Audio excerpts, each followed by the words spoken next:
Nos adentramos en la Basílica de San Pedro para asistir a la ordenación diaconal de 15 jóvenes norteamericanos y descubrir el increíble viaje que han emprendido. Acompáñenos a explorar el legado espiritual de San John Henry Newman y no se pierdan nuestro reportaje especial sobre la belleza y devoción a Nuestra Señora del Rosario.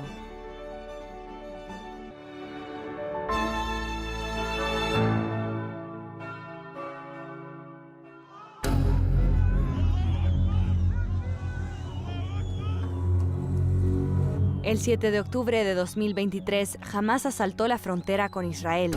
Esta semana se cumple un año de aquel atentado que desató una espiral de violencia en Oriente Próximo.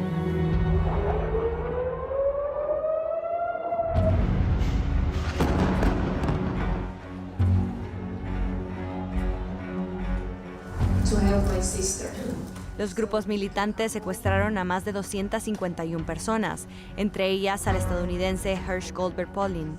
Cuando se encontró el cadáver del joven a principios de septiembre, el Papa dirigió unas palabras de condolencia a su madre, Rachel. Se preocupa por todos los rehenes y civiles inocentes que se encuentran en un lugar muy peligroso en estos momentos.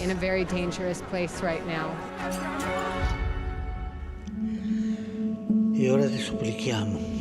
En la víspera del aniversario de este atentado, miembros del Sínodo de los Obispos y fieles de todo el mundo se unieron al Papa Francisco en el rezo del Rosario por la Paz. Desde la Basílica Papal de Santa María la Mayor, el pontífice pidió a la Virgen, patrona de Roma, la protección de quienes sufren las consecuencias de la guerra. Convierte gli animi di chi alimenta l'odio. Convierte los corazones de quienes alimentan el odio. Acalla el ruido de las armas que causan la muerte. Apaga la violencia que reside en el interior del hombre. Inspira iniciativas de paz en las decisiones de quienes gobiernan las naciones. Nell'agire di chi governa le nazioni.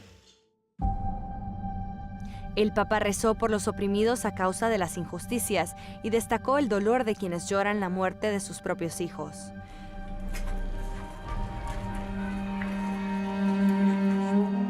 También convocó una jornada de oración y ayuno para el 7 de octubre, con la intención de rezar por el fin de los conflictos en el mundo, tal y como lo ha hecho por Siria, Líbano, Afganistán, Ucrania y Tierra Santa a lo largo de su pontificado. Para este aniversario envió una carta a los cristianos de Tierra Santa, invitándoles a ser testigos de una paz sin armas. En ella, el pontífice expresó su solidaridad con quienes han abandonado sus casas, escuelas y trabajos para huir de las bombas, y con las madres cuyos hijos están heridos o han muerto. El Santo Padre aseguró su cercanía a los que no tienen voz en este conflicto, señalando que se habla mucho de planes y estrategias, pero poco de la situación real de los que sufren. Además, el domingo, tras el rezo del Ángelus, el Papa hizo un llamamiento a la comunidad internacional para que intervenga en la detención de la espiral de venganza que alimenta la guerra en Oriente Medio.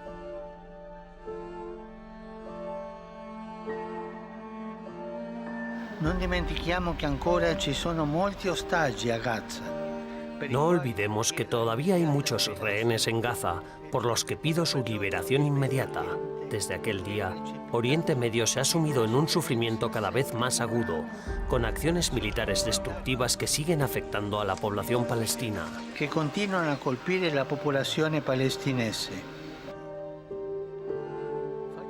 La Iglesia sigue abogando en favor de todos los atrapados en el fuego cruzado, instando a la comunidad internacional a que atienda el llamamiento del Papa Francisco en favor de la paz y la reconciliación, y a que trabaje incansablemente para poner fin al ciclo de violencia y restaure la esperanza de los que sufren.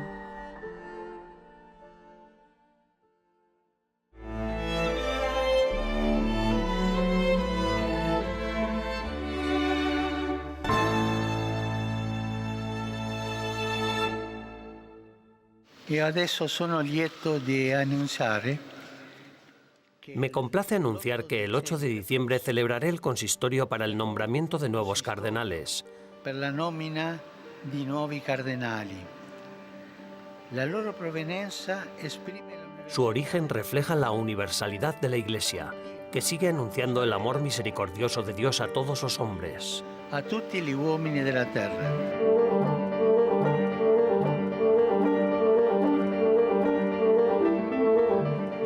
Este pasado domingo, el Papa Francisco anunció que creará en un consistorio el próximo 8 de diciembre 21 nuevos cardenales, entre ellos los arzobispos de Teherán, Tokio y Toronto. El Papa de 87 años hizo el anuncio desde una ventana con vistas a la Plaza de San Pedro tras la oración del Ángelus el 6 de octubre. Los nuevos cardenales designados ponen de relieve el interés del Papa por las periferias mundiales, con nombramientos procedentes de países como Perú, Ecuador, Irán, Japón, Costa de Marfil, Argelia y Serbia.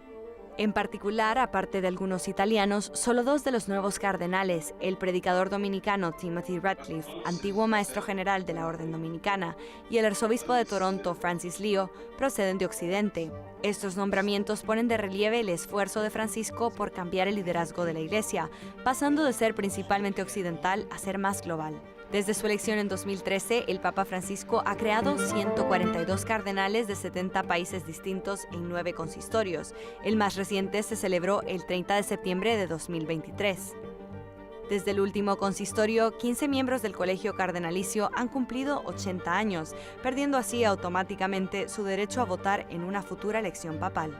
Tras el próximo consistorio de diciembre, el Colegio Cardenalicio, salvo fallecimientos imprevistos, contará con 141 electores, 111 de los cuales, el 79%, habrán sido nombrados por el Papa Francisco.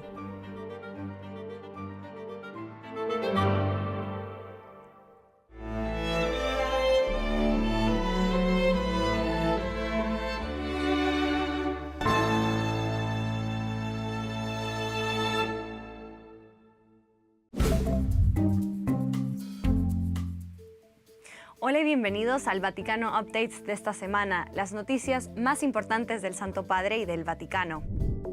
La segunda sesión de la Asamblea General del Sínodo de los Obispos está en marcha. Esta piedra angular del papado de Francisco comenzó el 2 de octubre. Uno de los temas del año pasado fue el papel de la mujer y la posibilidad del diaconado femenino. El cardenal Víctor Manuel Fernández, prefecto del Dicasterio para la Doctrina de la Fe, ya ha dicho que por ahora no se contempla la posibilidad de que las mujeres sean diáconos. Siga nuestras actualizaciones diarias sobre el sínodo en EWTN y en ewtnvatican.com. La fiesta del Rosario se celebró el lunes 7 de octubre. El Papa Francisco invitó a los católicos de todo el mundo a rezar el Rosario por la paz y el fin de la guerra. En esta hora dramática, dijo el Papa, mientras los vientos de la guerra y los fuegos de la violencia devastan las naciones, la comunidad cristiana está llamada a servir a la humanidad. El 10 de octubre, Taiwán celebró su Día Nacional, conmemorando su aniversario número 113. El embajador de Taiwán ante la Santa Sede, Matthew Lee, pidió acciones decisivas y concretas para garantizar la paz, citando al Papa Francisco.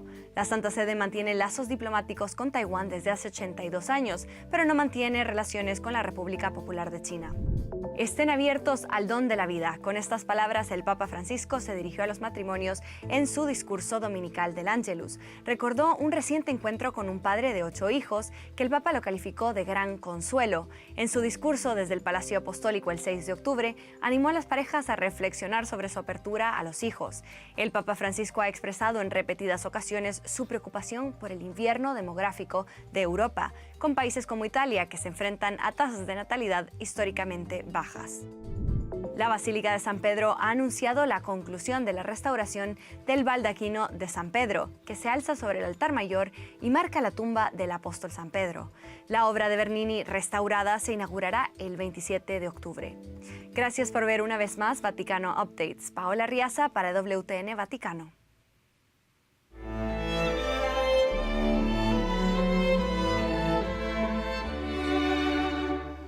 En breves instantes, acompáñenos a la Basílica de San Pedro a la ordenación diaconal de 15 seminaristas del Pontificio Colegio Norteamericano.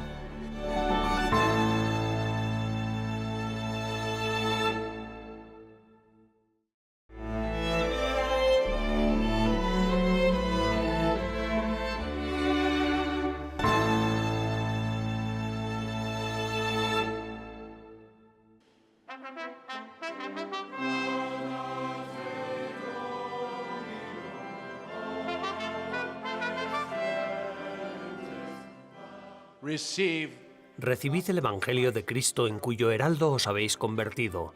Creed lo que leéis, enseñad lo que creéis y practicad lo que enseñáis. El jueves 3 de octubre fue un gran día en Roma. 15 seminaristas del Pontificio Colegio Norteamericano, procedentes de todos los Estados Unidos, fueron ordenados diáconos en la Basílica de San Pedro.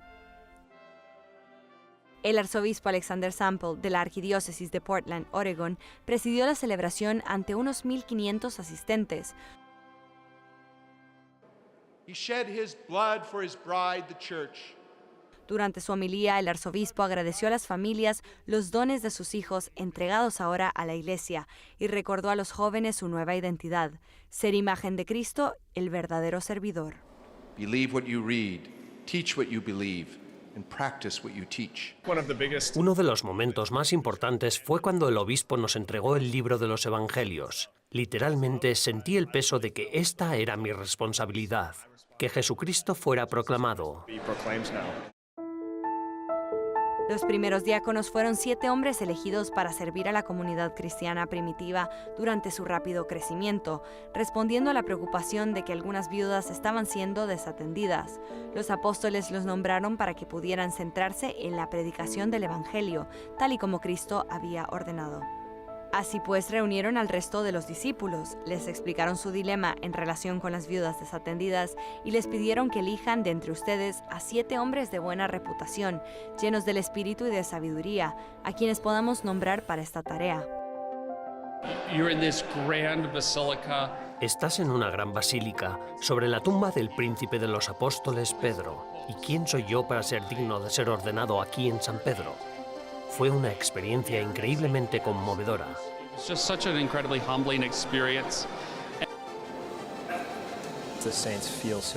Los santos parecen tan lejanos, pero en realidad están más vivos que mis amigos más íntimos y mi familia en la tierra. Roma cierra un poco la brecha respecto a esa enseñanza. Ser ordenado en Roma es un recordatorio de que no puedo hacer este ministerio yo solo. En la actualidad, los diáconos mantienen esta tradición.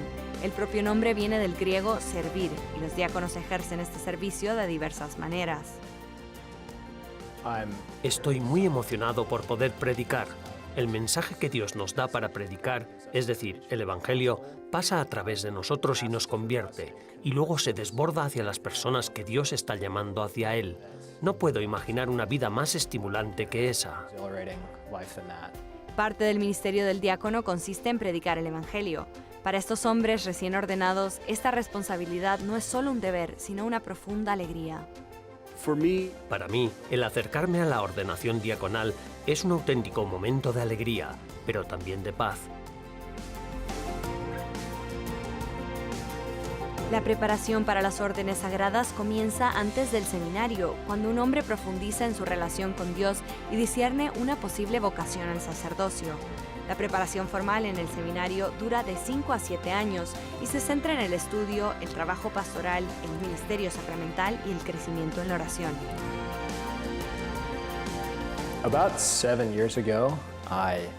Hace unos 7 años sentí la gracia de decirle a Dios: haz conmigo lo que quieras. No tenía ni idea de lo que le pedía en aquel entonces, pero ahora siento que Él lo está haciendo, que me está guiando por un camino. Sin embargo, antes de la ordenación, la preparación se intensifica. Así se conocen algunos de los acontecimientos que tendrán lugar en los meses previos de la ordenación: solicitud de órdenes, ordenación, fraternidad, fin de semana, asignación de verano y retiro. A lo largo de su estancia en el seminario, un seminarista discierne si Dios le llama al sacerdocio, y a su vez la Iglesia también discierne su vocación. Al igual que el matrimonio requiere del consentimiento mutuo, la ordenación requiere que tanto el seminarista como la Iglesia estén de acuerdo.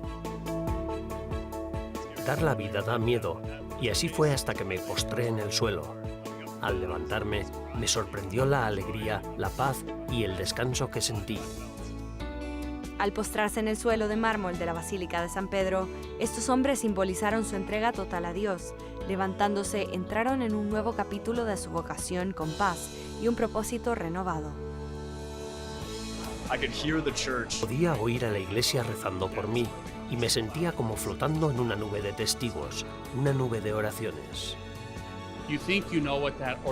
Uno cree saber cómo será la misa de ordenación y la liturgia, Y entonces Dios lo hace mucho más grande. Siento una gran paz y gratitud a Dios Todopoderoso por haberme invitado a seguirle en esta vida. Ahora, ordenados diáconos, estos hombres han abrazado la llamada a servir a Cristo y a su Iglesia con toda su vida, mirando hacia el futuro, confiados en la promesa de Cristo: yo estoy con vosotros todos los días hasta el fin del mundo. Saben que su camino les deparará tanto desafíos como una profunda gracia.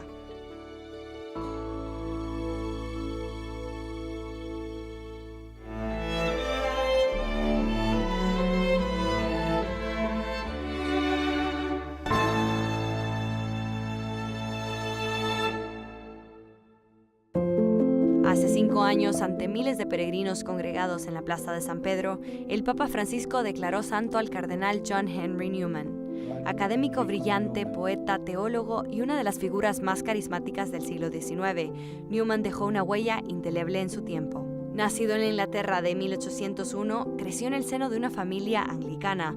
A los 24 años fue ordenado sacerdote anglicano y ejerció durante más de 2 décadas como clérigo y profesor en el Oriel College de Oxford. Devoto de la alta iglesia, defendió la continuidad de la iglesia anglicana con la antigua tradición cristiana. Pero ¿cómo llegó una figura tan prominente del anglicanismo a abrazar la fe católica? Acompañados del padre Hermann Geisler, director del Centro Newman de Roma, exploramos esta crucial cuestión.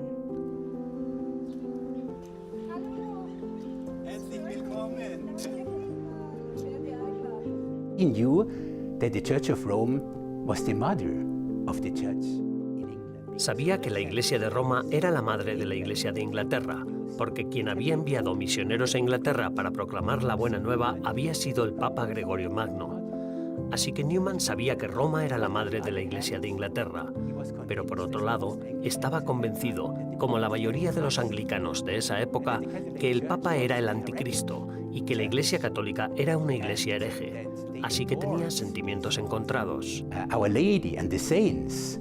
So he had mixed feelings.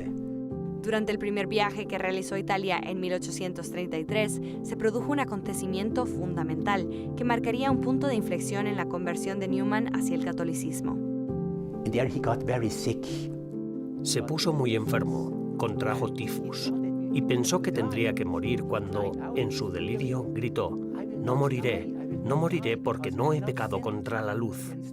Jamás pudo realmente explicar lo que quería decir con estas palabras, pero de alguna manera había experimentado la cercanía de Dios. Of God.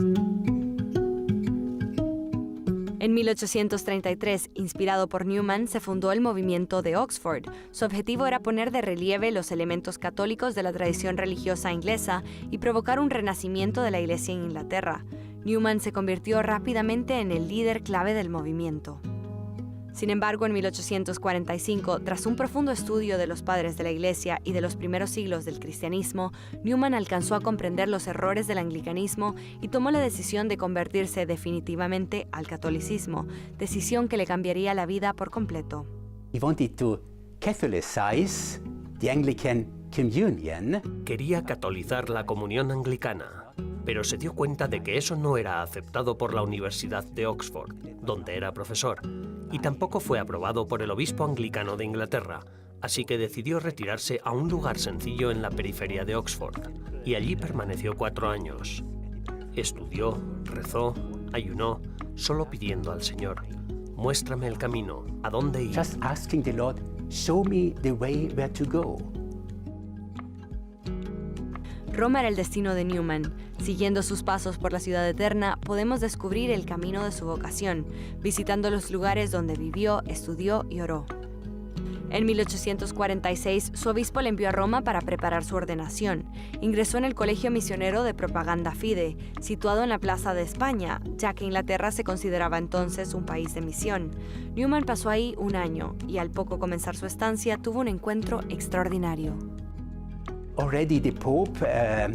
El Papa Pío IX, que era el Papa cuando Newman vino a Roma por segunda vez, visitó a Newman en su facultad. Imagínase cuando un día el Papa llamó a su puerta y él abrió. Estaba asombrado de que el pontífice viniera a visitarlo, a él. El Papa Pío IX había oído hablar de Newman, de un converso, y quería preguntarle cómo se sentía aquí en Roma. Fue muy especial. How he felt here in Rome. So it was quite special. En noviembre de 1846, el oratorio de San Felipe Neri en Chiesa Nuova, situado en pleno corazón de Roma, se convirtió en el nuevo hogar de Newman. Anhelaba vivir en comunidad con otros sacerdotes mientras ejercía su ministerio pastoral, y el oratorio lo inspiró profundamente. Tras su ordenación sacerdotal en Roma en 1847, Newman regresó a Inglaterra y fundó el oratorio inglés de San Felipe Neri en Maryville, Birmingham. La última visita de Newman a Roma tuvo lugar en 1879 por invitación personal del Papa León XIII. El recién electo Papa, que había sido nuncio en Bruselas y supervisaba los asuntos de la Iglesia en Inglaterra, era consciente de la gran influencia de Newman en el país.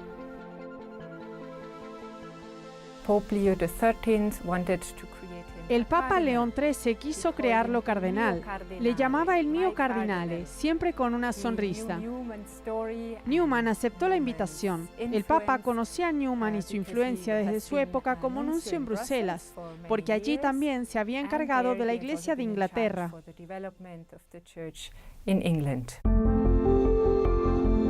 He knew about Newman's importance. Era conocedor de la importancia de Newman, y cuando fue elegido papa en 1878, decidió inmediatamente hacer cardenal a Newman, il mio cardinale. Siempre lo decía. Newman al principio no estaba muy contento, pues temía tener que ir a Roma, y él quería quedarse en Inglaterra. Pero el Papa le trasladó que podía quedarse en Birmingham, en su oratorio. Y como lo que ambos deseaban era incorporar más almas a la Iglesia Católica de Inglaterra, entonces Newman aceptó con gusto. So then Newman gladly accepted. Newman tuvo una relación única con los papas y con la ciudad de Roma. De manera simbólica regresó una vez más hace 5 años, cuando el Papa Francisco lo elevó a los altares en la Plaza de San Pedro.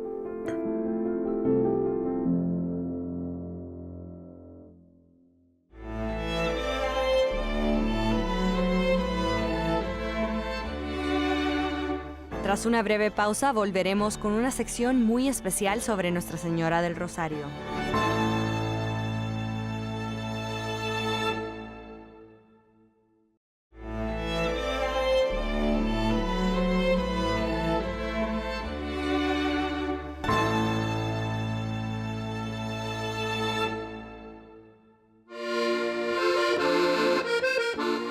El Santuario Pontificio de la Santísima Virgen del Rosario de Pompeya es uno de los lugares de peregrinación más importantes de Italia. Situado a los pies del volcán Vesubio, su belleza y significado espiritual atraen cada año a más de 3 millones de peregrinos. Vienen de todo el mundo para encontrarse con la Virgen María y su Hijo rezando el rosario. Es una oración enraizada en el Evangelio, en la palabra de Dios. Se compone enteramente de la palabra de Dios, el Padre Nuestro y el Ave María, que incluye parte del anuncio del ángel y las palabras de Isabel. Luego está la doxología, el Gloria. Cada 10 Ave Marías contemplamos un pasaje diferente del Evangelio. El santuario de Pompeya fue fundado por Bartolo Longo a finales del siglo XIX. Ordenado sacerdote satánico, un amigo convenció posteriormente a Bartolo para que abandonara el satanismo. Así fue como acabó descubriendo a la Virgen María y el Rosario a través de un sacerdote dominico. Con ayuda de la Contesa Mariana di Fusco, inauguró una cofradía del Rosario e inició la restauración del santuario de Nuestra Señora de Pompeya. Pompeya es también un lugar de profunda conversión espiritual. ¿Quién ha pasado por aquí? Muchos santos peregrinos han visitado Pompeya. Basta pensar en Santa Francisca Javier Cabrini, patrona de los emigrantes, o en San Maximiliano Kolbe y el beato Carlo Acutis, futuro canonizado. Il beato Carlo Acutis, próximo santo. Muchos papas han visitado los santuarios estas últimas décadas. En 2008, Benedicto XVI llevó a la Virgen María una rosa de oro, y en 2015 el Papa Francisco regaló un hermoso rosario, también de oro. Siguiendo sus pasos, millones de fieles viajan a Pompeya para rezar a los pies de Nuestra Señora del Rosario, y por la canonización de Bartolo Longo, declarado beato en 1980 por el Papa San Juan Pablo II. Questo è l'auspicio che abbiamo tutti quanti. Certamente. Esa es la esperanza que todos compartimos. Una canonización, por supuesto, significa que un santo es presentado como modelo para la Iglesia Universal. Ahora, Bartolo Longo es conocido en todo el mundo, ya que hay muchas iglesias dedicadas a Nuestra Señora de Pompeya por toda América, Asia, Europa e incluso África y Oriente Medio. Y sucede que, indirectamente, estas iglesias también honran a Bartolo Longo. El santuario de Pompeya sigue siendo un símbolo importante de la devoción mariana y un lugar donde muchos buscan consuelo espiritual, curación e inspiración. Se anima a los peregrinos y fieles a rezar la súplica a Nuestra Señora de Pompeya, una poderosa oración escrita por Bartolo Longo y recitada por millones de personas en todo el mundo, que se dice que invoca la intercesión de María de una manera única.